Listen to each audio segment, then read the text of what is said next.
جب لوگ پلٹ کے آ جاتے ہیں تو 2 فرشتے آتے ہیں، منکر نکیر ان کے نام ہیں، اور وہ اس کو بٹھا دیتے ہیں اور بٹھا کر کے اس سے 3 سوال پوچھتے ہیں۔ پہلا سوال یہ ہوتا ہے من ربک، تیرا رب کون ہے؟ اب کوئی مانے یا نہ مانے، رب تو سب کا اللہ ہی ہے۔ اگر کوئی انکار بھی کرے تو اس کے باوجود اس کا رب کون ہے؟ اس کا رب اللہ ہے۔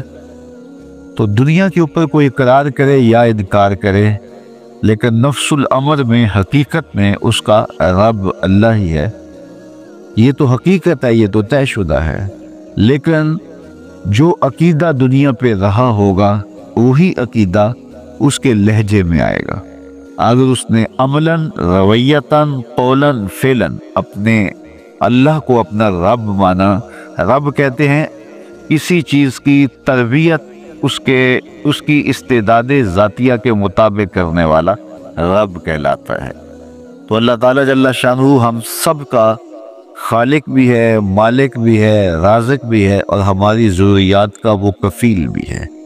وہ ہمارا رب ہے، اور صرف ہمارا رب ہی نہیں ہے، رب العالمین ہے، پورے جہانوں کا رب ہے، پوری کائنات کا رب ہے۔ خالق بھی سب کا وہی ہے اور رب بھی سب کا وہی ہے۔ جو اسے مانتا ہے اسے بھی رزق دیتا ہے، جو نہیں مانتا تو اس کے لیے بھی رزق کے دروازے بند نہیں کرتا۔ حضرت ابراہیم علیہ السلام کی عادت یہ تھی کہ جب تک کوئی مہمان نہیں آ جاتا تھا اتنی دیر تک کھانا نہیں کھاتے تھے۔ بھوک لگتی تو کوئی مہمان ڈھونڈتے تاکہ اس کے ساتھ بیٹھ کے کھانا کھاؤ۔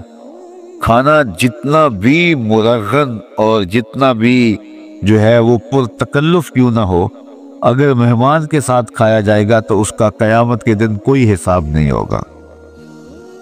تو مہمان کے ساتھ وہ کھانا کھایا کرتے تھے۔ مہمان اللہ کی رحمت ہوتا ہے۔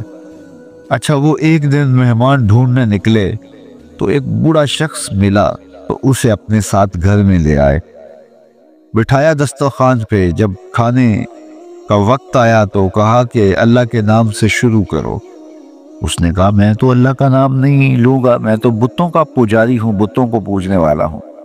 حضرت ابراہیم علیہ السلام نے کہا کہ تیرے ساتھ میرا تعلق کوئی کاروباری، کوئی ذاتی، کوئی اور تو ہے نہیں، میں رب کے لیے ہی تو تجھے کھلا رہا ہوں، اور اگر تو رب کا نام ہی نہیں لے گا تو پھر میرا تیرا رشتہ کیا باقی بچتا ہے؟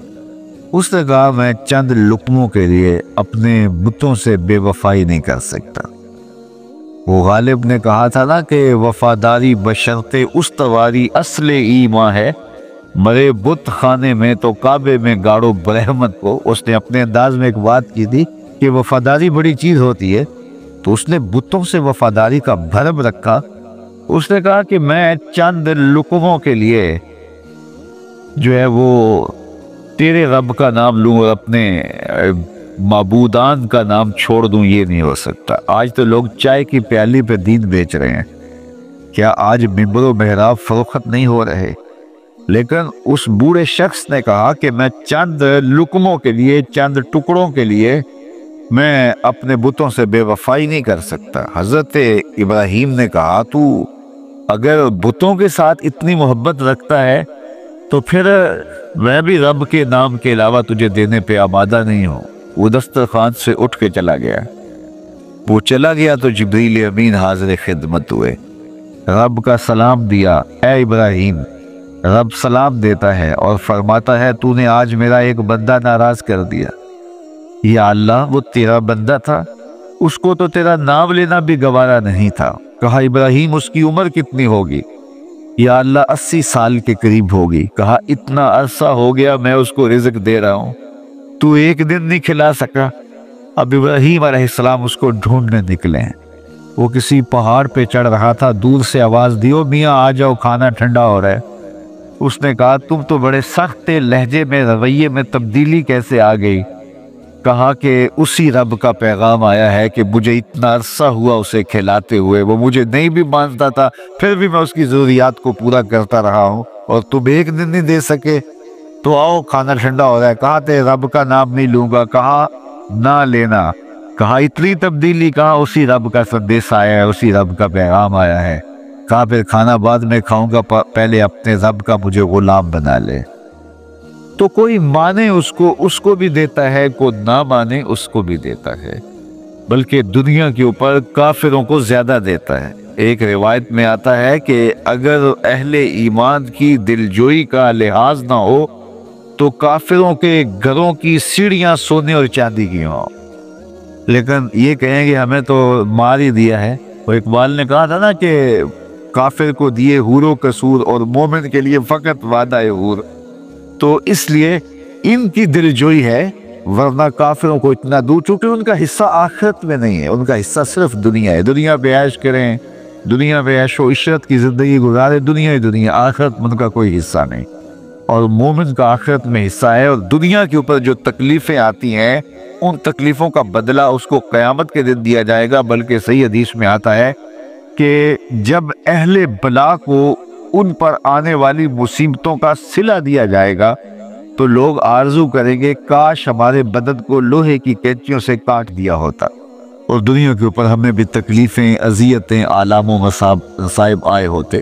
تو مومن جب اللہ کی طرف سے آنے والی کسی تکلیف کو خندہ پیشانی کے ساتھ قبول کرتا ہے اور اس پہ راضی رہتا ہے اور صبر کا دامن ہاتھ سے نہیں چھوڑتا، واویلا نہیں بچاتا، جزا فضا نہیں کرتا، تو اللہ تعالیٰ نے اس کے لیے اجر رکھا ہے۔ بلکہ رسول کریم نے ارشاد فرمایا مومن کے پاؤں میں جو کانٹا چبھے تو اللہ اس کا بھی مومن کو قیامت کے دن اجر عطا فرمائے۔ تو مومن کی زندگی جو ہے وہ بڑی خوبصورت زندگی ہے۔ تو دنیا کے اوپر جو اسے مانتا ہے اللہ اسے بھی عطا کرتا ہے، جو اس کا انکار کرتا ہے اللہ اسے بھی عطا کرتا ہے، اس لیے کہ اس کی شان ہے کہ وہ رب ہے اور وہ سب کا لحاظ کرتا ہے اور سب کی ضروریات کو پورا کرتا ہے۔ پھر ہر شخص کی ضروریات الگ الگ ہیں، میری ضرورت الگ ہے، آپ کی کوئی اور ضرورت ہوگی، اور سب کی ضرورت کا اس نے لحاظ رکھا ہوا ہے۔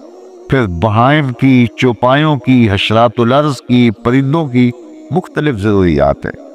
اڑنے والوں پرندوں کی ضروریات الگ ہے، پانی کے جانوروں کی ضروریات الگ ہیں، اس طرح حشرات الارض کی ضروریات الگ ہیں اور درندوں کی ضروریات الگ ہیں۔ یہاں تو ہم ایک آدھ کلو گوشت ہو تو گھر کے سارے افراد اس سے گزارا کر لیتے ہیں، لیکن شیر کو اور چیتے کو جو ہے وہ منوں کے حساب سے روزانہ چاہیے، رب ان کو روزانہ فراہم کرتا ہے۔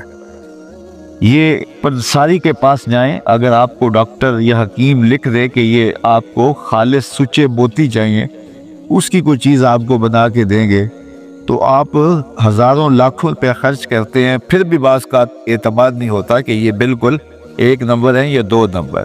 تو حضرتی ماشی اور تولوں کے اندر آپ ان کو خریدتے ہیں اور وہ بھی آپ کو گمان ہوتا ہے کہ پتہ نہیں خالص ہیں یا ناخالص، لیکن دنیا کے اوپر لاکھوں کروڑوں پرندے پائے جاتے ہیں، جانور پائے جاتے ہیں، ہنس، اور وہ کھاتا ہی سچے موتی ہے۔ صبح کو بھی، شام کو بھی، دوپہر کو بھی اللہ سب کو پیٹ بھر کے کھانے کے لیے عطا فرماتا ہے۔ تو جس کی جو ضرورت ہے وہ رب ہے، اس ضرورت کو پورا کرتا ہے۔ تو ہم اگر اللہ تعالیٰ کو رب مان لیں حقیقی معنوں کے اندر تو ہماری زندگی کی پریشانیاں، ہماری زندگی کے دکھ مٹ جاتے ہیں۔ مصیبتیں اس وقت آتی ہیں اور اس وقت پریشانی لگی رہتی ہے، دھڑکا لگا رہتا ہے کہ جب انسان جو ہے وہ سمجھتا ہے کہ میں ہی جو ہے وہ کچھ کرنے والا ہوں۔ وَمَا مِن دَابَّةٍ فِي الْأَرْضِ إِلَّا عَلَى اللَّهِ رِزْقُهَا، زمین پر چلنے والی، ریگنے والی کوئی چیز نہیں جس کا رزق اللہ کے ذمہ کرم پہ نہ ہو۔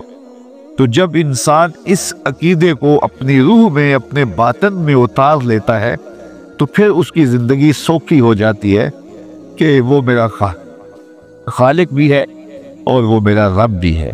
اور یہ یقین انسان کی زندگی کے اندر اعتماد، روشنیاں اور توکل بھر دیتا ہے۔ بلکہ ایک حدیث میں آیا کہ جس طرح توکل کرنے کا حق ہے اگر وہ تم ادا کرو تو اللہ تمہیں ایسے رزق عطا فرمائے جس طرح پرندوں کو عطا فرماتا ہے۔ وہ جب صبح نکلتے ہیں تو ان کے پیٹ خالی ہوتے ہیں اور انہیں پتہ نہیں ہوتا کہ کہاں سے رزق مل رہا ہے، اور جب وہ شام کو آتے ہیں تو ان کا پیٹ بھرا ہوا ہوتا ہے۔ بد توکل پنچھی اڑ دے، خرچ نہ پلے زیرا ہو۔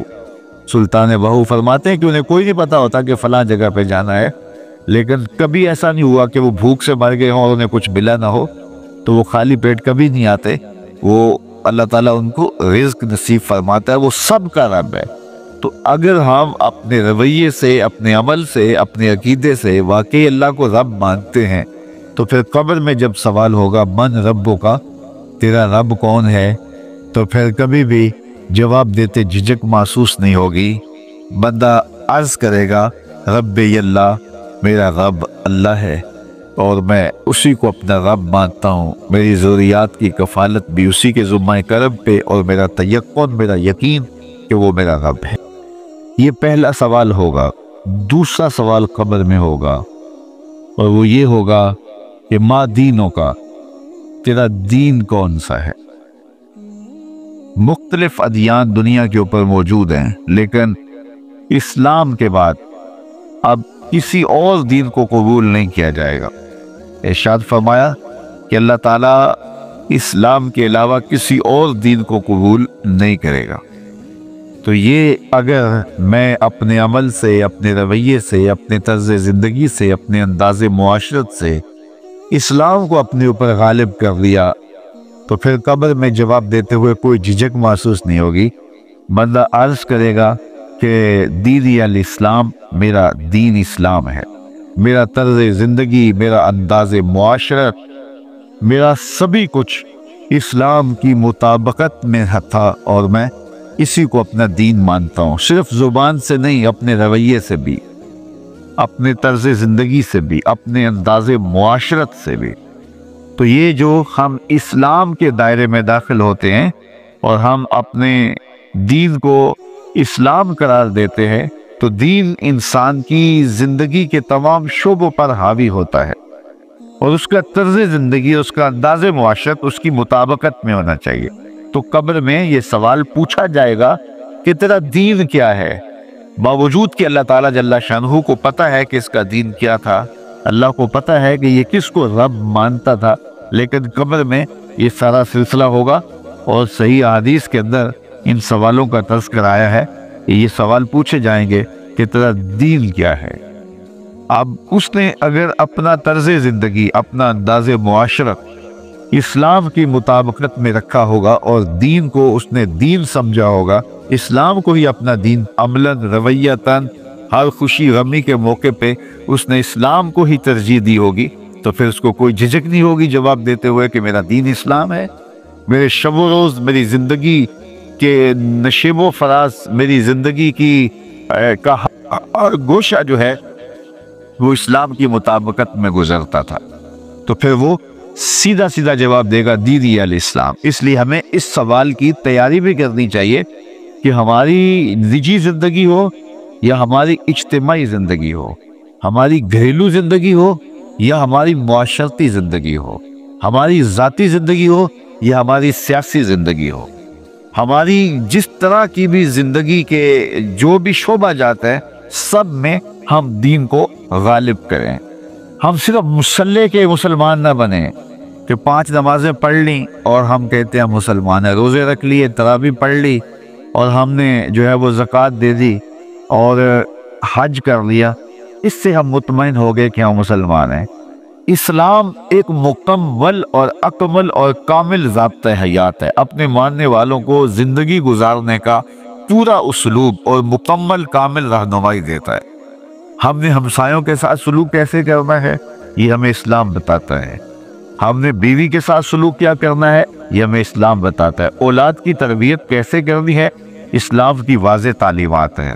ہم نے سفر کرنا ہے تو انداز سفر کیا ہونا چاہیے، اسلام نے ہمیں بتایا۔ کاروبار کرنا ہے تو ہم جو ہے وہ کیا کاروبار کو مارکیٹ سے سیکھیں گے یا اللہ اس کے رسول سے سیکھیں گے، تو ہمیں اللہ اس کے رسول نے واضح 2 ٹوک اور سیدھے سیدھے احکام دیے ہیں کہ تم جب کاروبار کرو تو تم جو ہے وہ اس انداز کے ساتھ کاروبار کرو، کم نہیں تولنا، کم نہیں ناپنا، جھوٹی قسم نہیں کھانی، سود نہیں لینا۔ تو یہ ساری چیزیں ملاوٹ نہیں کرنا، ایک ایک چیز جو ہے وہ اسلام نے ہمیں فراہم کی ہوئی ہے۔ تو پورا دین جو ہے جب ہم اختیار کریں گے، ہمارے رویے، ہمارا طرز زندگی، ہمارا انداز معاشرت جب دین اسلام کے مطابق ہوگا، تو قبر میں اس سوال کا جواب دینا ہمارے لیے کوئی مشکل نہیں ہوگا۔ اور اگر ہمارا طرز زندگی کچھ اور طرح کا ہوگا تو کیا صرف یہ کہہ دیں کہ اب مسلمان ہے؟ یہ تو پھر ایک کافر بھی کہہ سکتا ہے کہ میرا دین اسلام ہے، ایک منافق بھی کہہ سکتا ہے کہ میرا دین اسلام ہے، لیکن ایسا نہیں ہوگا۔ جو ہماری کیفیت قلب ہوگی قبر میں اس کا جواب اس کی مطابقت میں آئے گا۔ وہاں یہ دنیا کے معاملے یا دنیا کی یادداشتیں نہیں ہوگی، وہاں کیفیت قلب کے مطابق جواب دیا جائے گا۔ یہ کافر جواب نہیں دے سکے گا کہ میرا رب اللہ ہے، کیونکہ وہ عمل سے، رویے سے اس کو اپنا رب نہیں مانتا ہے، تو حقیقتاً تو اس کا رب اللہ ہے، لیکن وہ یہ جواب نہیں دے پائے گا۔ اسی طرح جو شخص اپنے طرز زندگی کے اندر اسلام کو داخل نہیں کر چکا ہے اور اسلام کو اس نے اپنا ہادی رہنما نہیں بنایا ہے، تو وہ قبر میں سوال کا جواب کیسے دے سکے گا کہ میرا دین اسلام ہے، چونکہ اس کا رویہ، اس کا طرز زندگی اور اس کا انداز معاشرت ایسا نہیں رہا ہوگا۔ اس لیے ہمیں اپنی زندگی کے شب و روز کو اسلامی تعلیمات کے سانچے میں مکمل اور کامل طور پر ڈھالنا ہوگا، تاکہ جب قبر میں سوال ہو تو آپ جواب دے سکیں کہ ہمارا دین اسلام ہے۔ تیسرا سوال جس پہ فیصلہ ہو جائے گا، اور اس کے بعد قبر میں یا جنت کا دروازہ کھول دیا جائے گا یا جہنم کی کھڑکی کھول دی جائے گی۔ وہ سوال تیسرا کیا ہوگا؟ اور وہ سوال بھی عقیدے کا ہے، بلکہ بخاری شریف کی ایک روایت کے مطابق 3 سوال نہیں ہوں گے، ایک ہی سوال ہوگا، اور وہ یہ تیسرا سوال ہوگا۔ فرشتے پھر پوچھیں گے حضور علیہ الصلوۃ والسلام کے روضہ دور سے اور قبر کے درمیان سے پردے ہٹا دیے جائیں گے، اور رسول کریم صلی اللہ علیہ وسلم سامنے ہوں گے، اور فرشتہ حضور کی طرف اشارہ کر کے کہے گا ما کنت تقول فی ھذا الرجل، ان کے بارے میں زندگی میں کیا کہا کرتا تھا۔ یہاں یہ نہیں ہے کہ تو نے کیا کہا تھا یا اب کیا کہتا ہے۔ جب مضارع کے اوپر کانا یا جو ہے وہ کانا کے مشتقات داخل ہوں تو پھر وہ ماضی استمراری کا جو ہے وہ معنی دیتا ہے۔ تو ما کنت تقول کا معنی یہ ہے کہ تو کیا کہا کرتا تھا، تیرا لہجہ کیا تھا، تیری زبان کیا تھی، ان کے بارے میں تیری رائے کیا تھی، تو کیا بولا کرتا تھا، کیا کہا کرتا تھا۔ تو یہ حضور علیہ الصلوۃ والسلام سامنے ہوں گے اور یہ سوال پوچھا جائے گا۔ اب ابو جہل سے پوچھا جائے گا ما کنت تقول فی ھذا الرجل، تو وہ کہے گا ہے ہاتھ لا ادری، ہائے افسوس میں نہیں جانتا یہ ہے کون۔ ابو لہب سے پوچھا جائے گا، وہ کہے گا ہے ہاتھ لا ادری، ہائے افسوس میں نہیں جانتا یہ کون ہے۔ اچھا جانتا نہیں تو پتھر کس کو مارتا تھا، جانتا نہیں تو گڑے کس کی راہوں میں کھدواتا تھا، جانتا نہیں تو اوجریاں کس کے اوپر ڈلوایا کرتا تھا۔ آنکھیں پھاڑ پھاڑ کے تو ساری زندگی دیکھتا رہا، لیکن آج ابو جہل قبر میں اترا، حضور کی صورت نورانی سامنے ہے، اور پوچھا گیا کہ یہ کون ہے، یہ نورانی چہرے والے کون ہیں؟ تو ابو جہل کہتا ہے ہائے افسوس میں نہیں جانتا یہ کون ہے۔ اچھا جانتا نہیں تو پھر پتھر کس کو مارتا تھا؟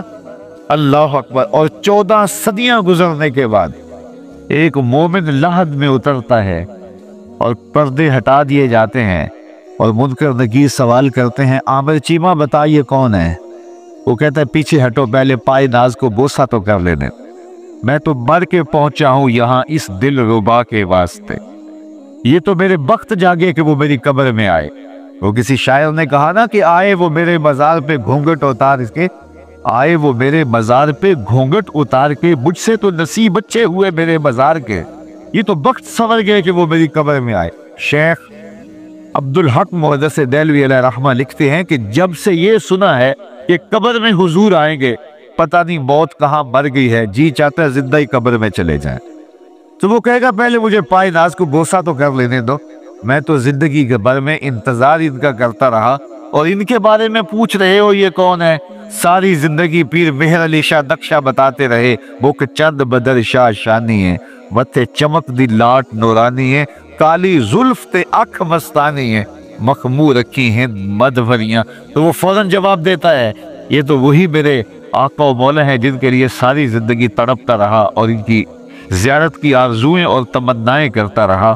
اچھا ابو جہل ساری زندگی دیکھتا رہا تو وہ تو جواب نہیں دے پائے گا، وہ کہتا ہائے افسوس میں نہیں پہچانتا یہ کون ہے، ہاتھ لا ادری، مجھے نہیں پتا۔ اور 14 صدیاں گزرنے کے بعد ایک مومن لحد میں اترتا ہے تو وہ فوراً کہتا ہے یہ تو وہی ہیں جن کے لیے زندگی گزار آیا ہوں۔ تو جس نے دیکھا تھا وہ پہچان نہیں سکتا، اور صدیوں بعد جو دنیا کے اوپر آیا وہ فوراً پہچان بھی رہا ہے اور پائے ناز کو بوسے بھی کر رہا ہے۔ تو پھر اس کا کیا جواب ہوگا؟ تو اس کا جواب علامہ اقبال علیہ رحمہ نے دیا۔ وہ کہتے ہیں قبر میں یہ جو آنکھیں ہیں ان میں تو مٹی پڑی ہوگی، یہ تو بند ہوگی، دل کی آنکھیں کھلی ہوں۔ ابو جہل نے ان آنکھوں سے دیکھا تھا، یہ آنکھیں تو کھلی نہیں ہیں، تو ان سے وہ کیسے پہچانے گا؟ اور دل کی آنکھوں نے حضور کو دیکھا ہی نہیں تھا۔ اور یہ صدیوں گزرنے کے بعد جو مومن لحد میں اترتا ہے اس کی گو ان آنکھوں نے نہیں دیکھا تھا، لیکن در دل مسلم مقام مصطفیٰ، مومن کے دل کے ڈیرے کے اندر مومن کے دل میں حضور ہی بستے ہیں، اس لیے اس کی آنکھوں نے، دل کی آنکھوں نے حضور کو دیکھا اور پہچان لیا، اس لیے کہ دل کی آنکھوں نے حضور پہلے بھی دیکھے ہوئے تھے اور دل آرزو میں مچلتا رہا، اس لیے دل کو پہچاننے میں دیر نہیں لگی۔ تو وہاں یہ آنکھ نہیں پہچانے گی، یہ آنکھ پہچانے گی۔ اس لیے اقبال نے دوسرے مقام پہ کہا دل بینا بھی کر طلب خدا سے، کہ آنکھ کا دور دل کا دور نہیں۔ آنکھ کا دور اور ہے، دل کا دور اور ہے۔ تو اگر کوئی شخص دنیا کے اوپر دل کے دور سے بے بہرا رہا، قیامت کے دن یہ آنکھیں اسے فائدہ نہیں دے گی، بلکہ اللہ تعالیٰ نے خود قرآن مجید میں ایک مقام پہ فرمایا من کان فی ہذہ اعمی فہو فی الآخرۃ اعمی واضل سبیلا، جو اس دنیا میں اندھا رہا کل قیامت کے دن بھی نابینا اٹھایا جائے گا۔ اس سے ان آنکھوں کی بے نوری قطعاً مراد نہیں، کسی مفسر نے نہیں لکھا، بلکہ وہ تو واضح حدیث میں آتا ہے جو دنیا میں ان دو محبوب چیزوں سے آزمایا گیا، اللہ تعالیٰ قیامت کے دن اسے صلہ عطا فرمائے گا۔ یہ جو دنیا کے اوپر نابینا ہوتے ہیں، نابینا ہو جاتے ہیں یا پیدائشی نابینا ہوتے ہیں، تو یہ دنیا کی لذتوں سے اور دنیا کے نفعوں سے لطف اندوز نہیں ہو پاتے۔ یہ بہت بڑی آزمائش ہے، جہان اندھیر ہوتا ہے ان کے لیے، لیکن قیامت کے دن اللہ تعالیٰ اس کا بہتر صلہ ان کو عطا فرمائے گا جو دو ان محبوب چیزوں سے آزمایا گیا۔ تو اگر وہ دنیا پہ اندھا تھا حقیقی طور پہ اور قیامت کے دن بھی اندھا اٹھایا جائے گا، یہ تو پھر مناسب نہیں ہوگا۔